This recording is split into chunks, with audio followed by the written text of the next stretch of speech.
Welcome back to MMA Al Dente. I am the guy who picked Angela Hill to defeat Yasmin Lucindo.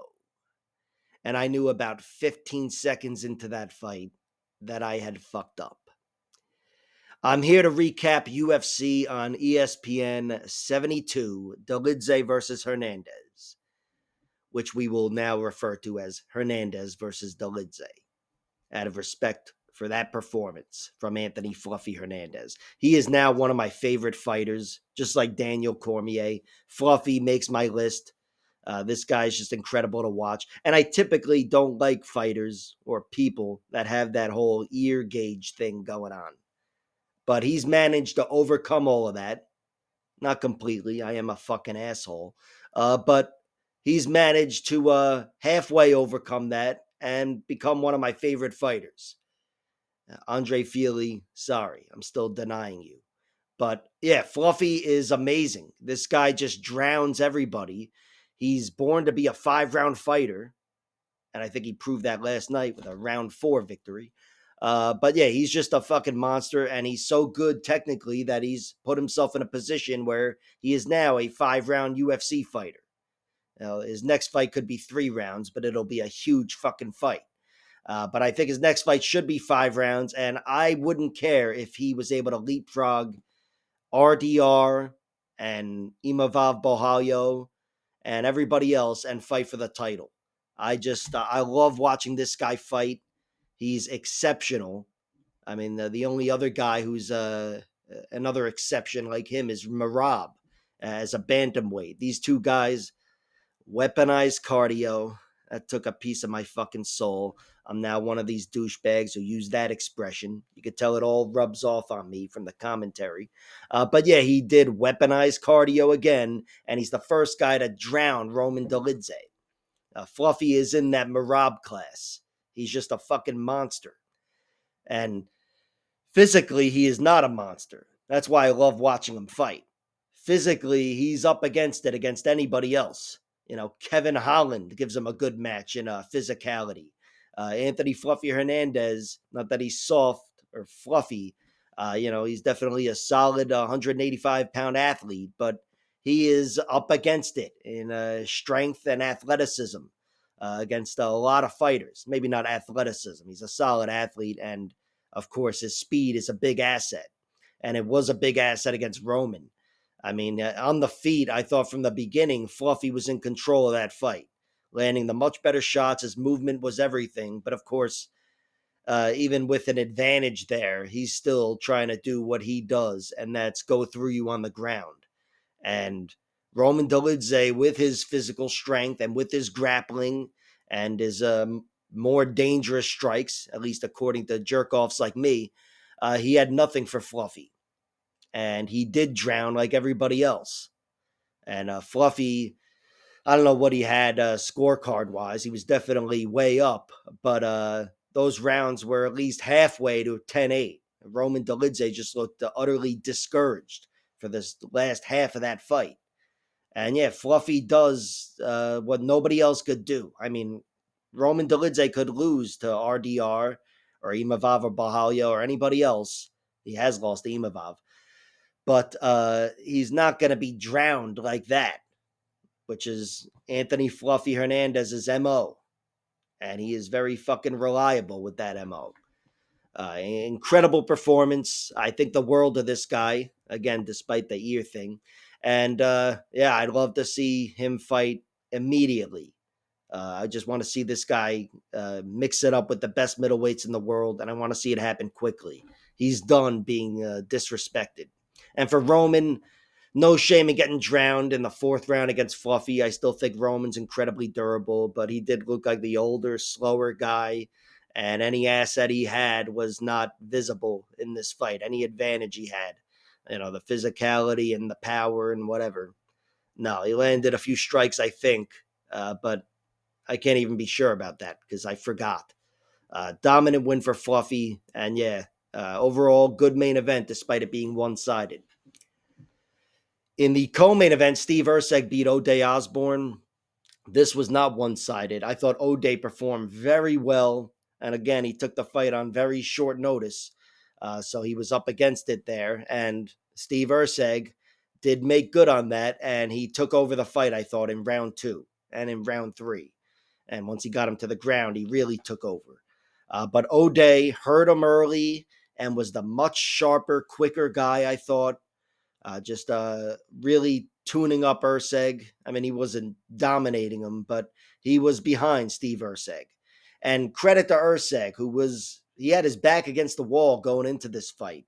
This is the guy who everybody would say gave Pantoja his best fight since he's become champion. And a lot of people would say Urseg even won that fight. But since then, it's been a rough road, of course, getting finished by Kai Kara France. But here, he bounces back after three consecutive defeats, and he did so with his back against the wall, not only professionally in the UFC, but inside this fight with that tough round one. He had his back against the wall, and he couldn't make any more mistakes, and he had to take over. And I thought he did so, and I thought he did so with his striking. I thought his striking came alive in round two. He was starting to chip away at O'Day and take away that athletic advantage. And he ground on him enough to the point where he could get him to the ground in the end of the fight. And I thought Urseg still had a chance of getting a finish, but he wasn't able to close the show. And either way, he battled hard for a victory. And for O'Day Osborne, he doesn't have a pretty record as of late, his only win being over Luis Garule.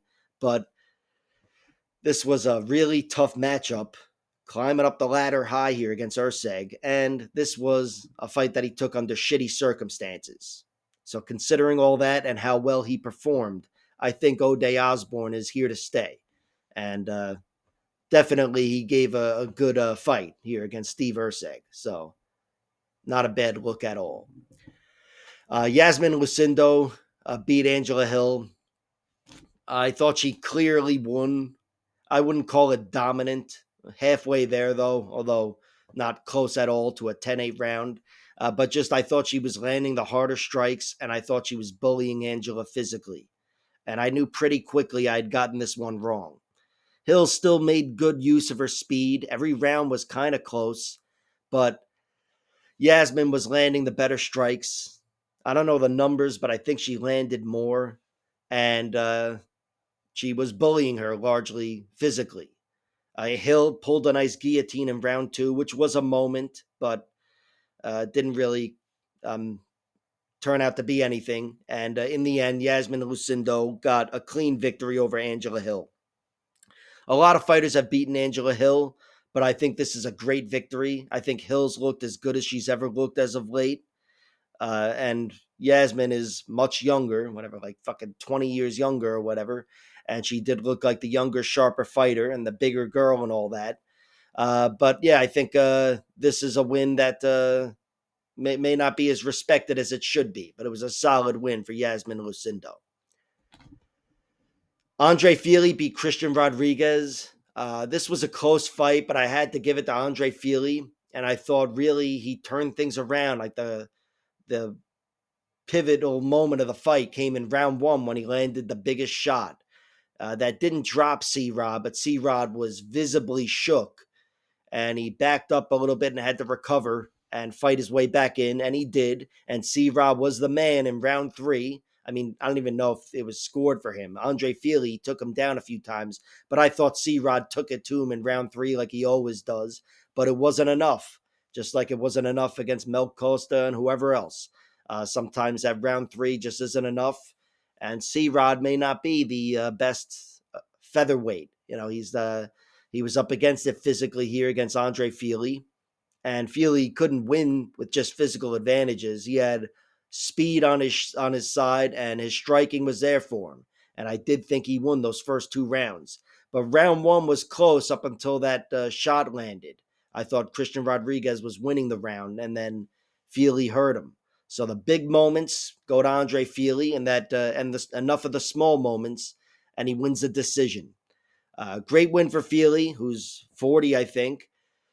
And for C-Rod, a tough loss for him. You know, he's obviously in Fili's league, and he was in Mel Costa's league, but he's definitely a smaller featherweight. And his round three cardio advantage, it might be there for him in every fight, but it hasn't been enough as of late.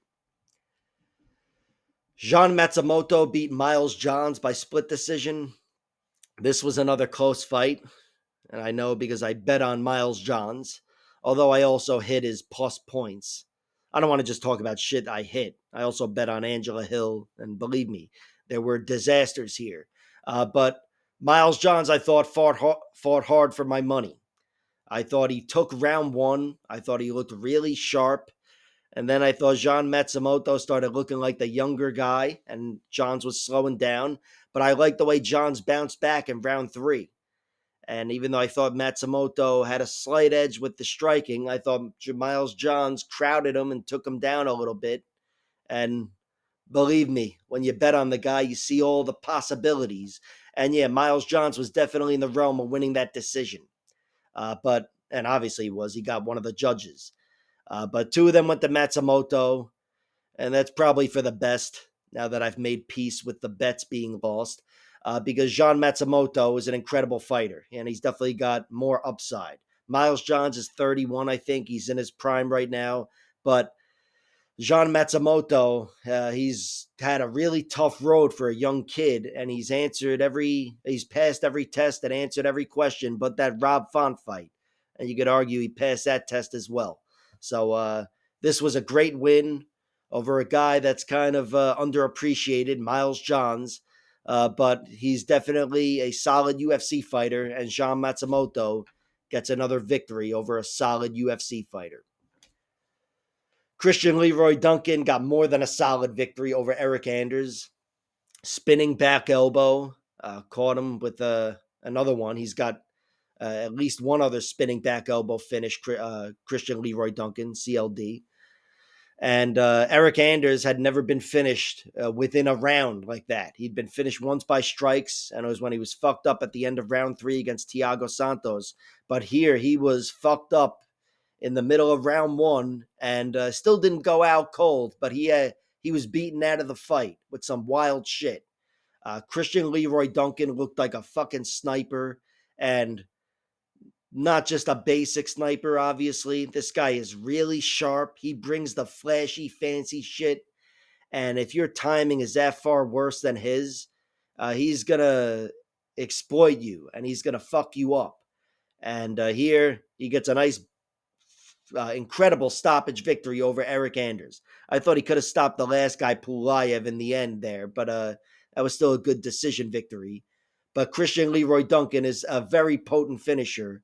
And here, despite Eric Anders being 30 fuck or 40 fuck, he was really durable. And Christian Leroy Duncan is the second man to take him out.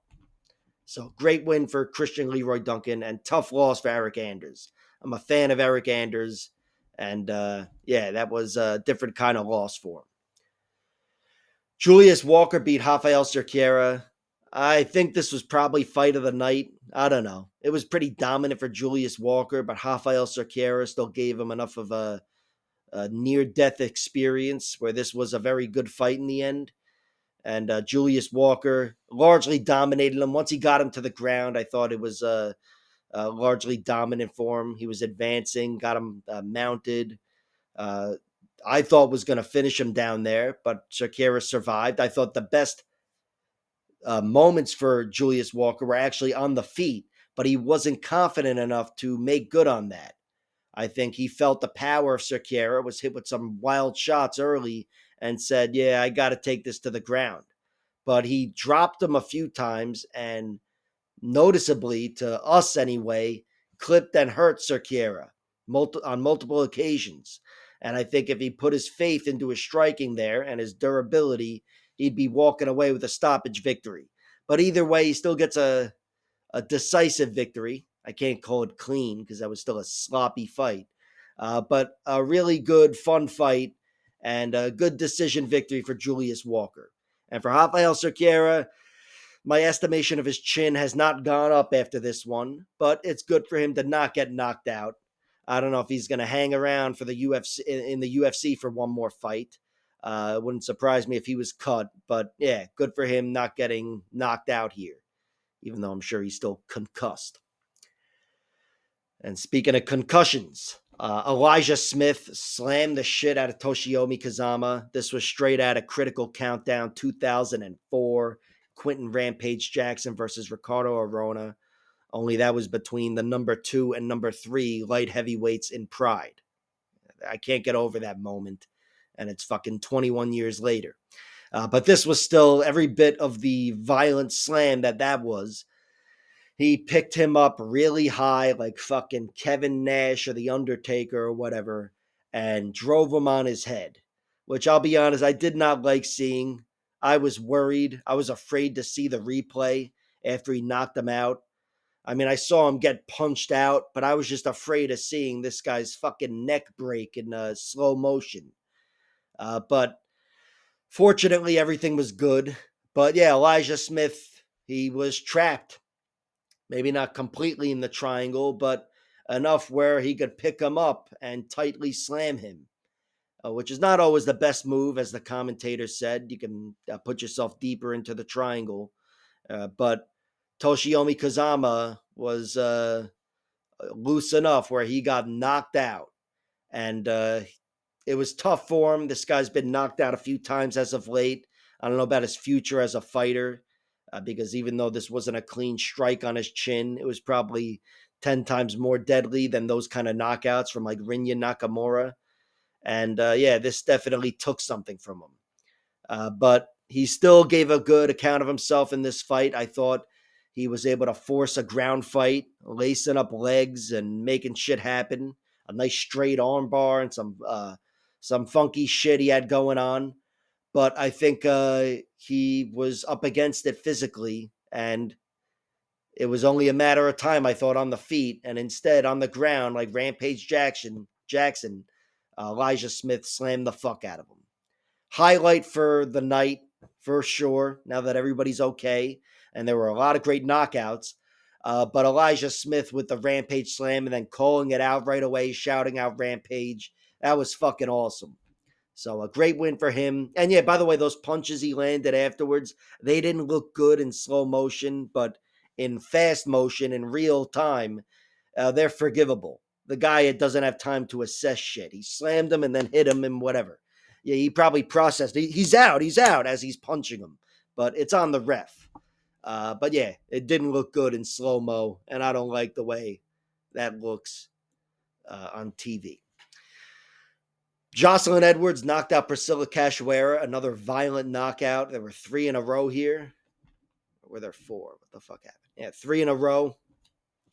Jocelyn Edwards, she was, I think, a little reluctant to deal with the power of Cachoeira.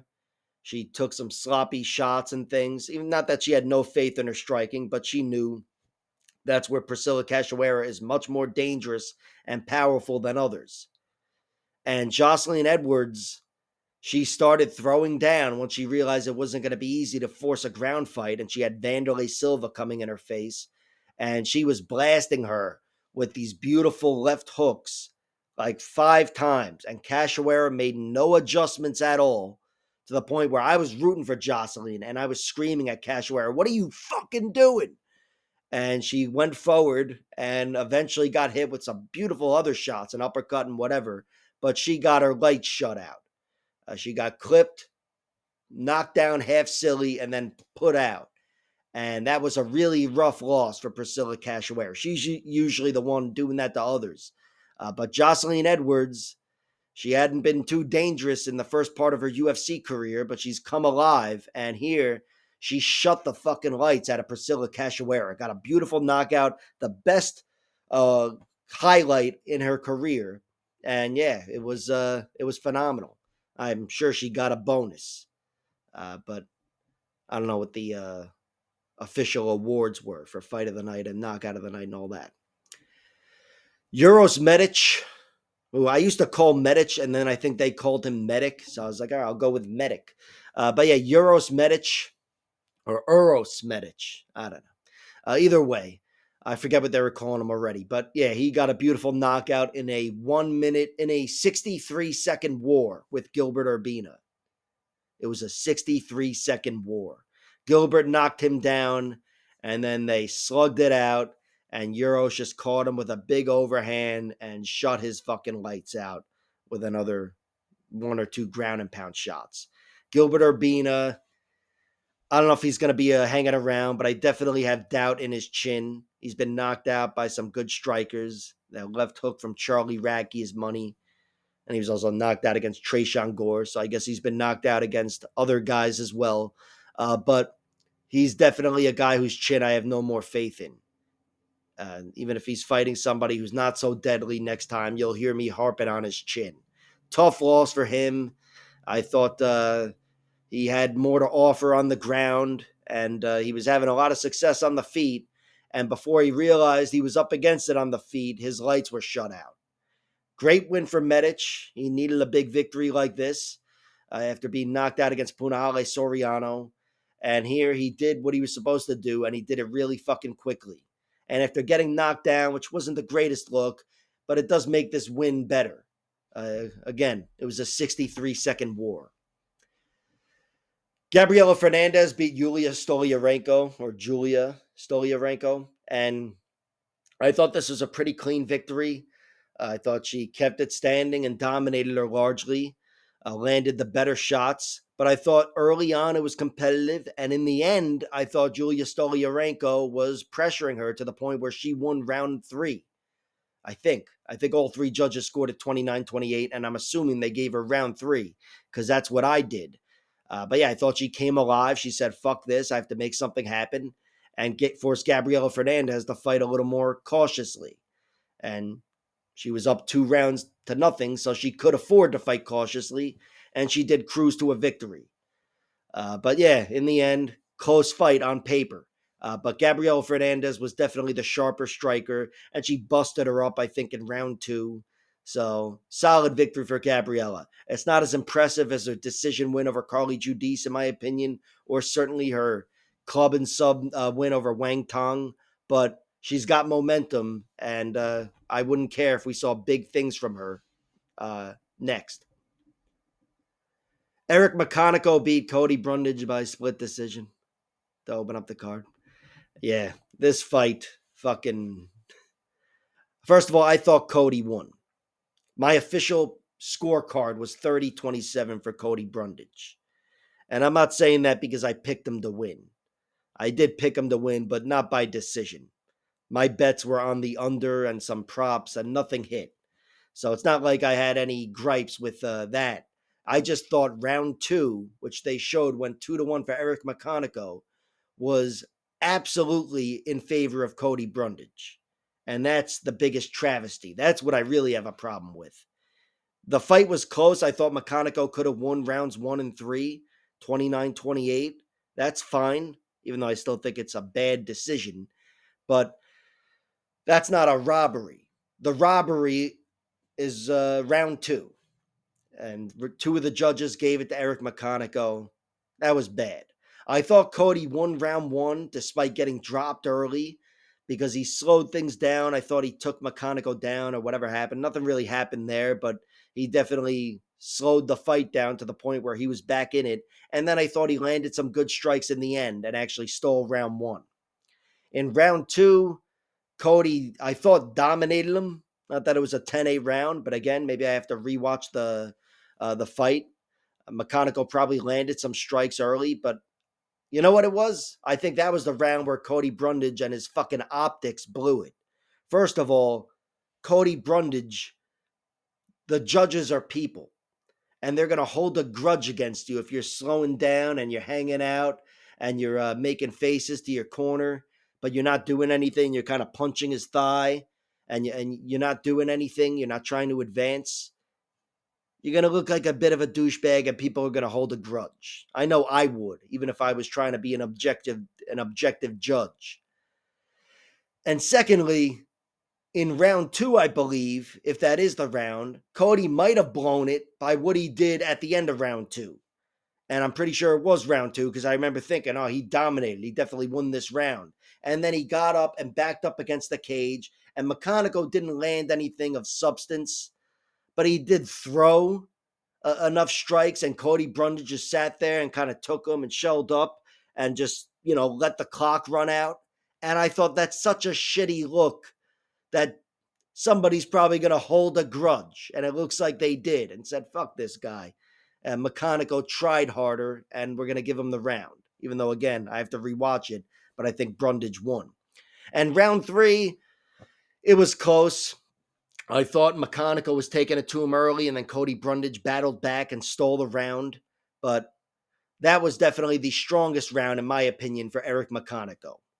Either way, it was a mess of a fight. Both these guys took this fight on short notice, moved up the light heavyweight, and they definitely were probably both gasping for air and whatever. But it was still a shitty fight, and it didn't look like either guy really took the victory.